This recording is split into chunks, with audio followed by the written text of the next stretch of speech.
তা তো বুঝিনি।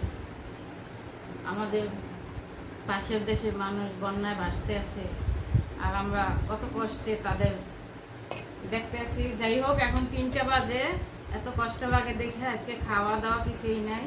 মানুষগুলো জানি কত মানুষ না খাই রয়েছে, খাইতে পারে না। আর আমরা তো কয়টা খাই, আল্লাহ পাক খাওয়াই, জানি না কার কোন সময় বিপদ আসে।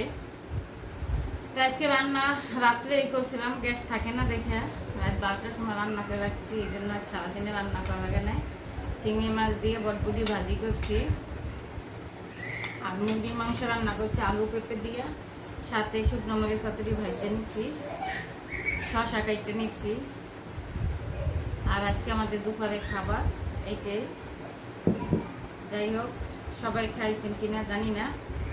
কত মানুষ কষ্ট করতে আছে, যারা এই মানুষের পাশে যেয়ে দাঁড়াইছে তাদের আমি অনেক ধন্যবাদ দেই। সেই ভাই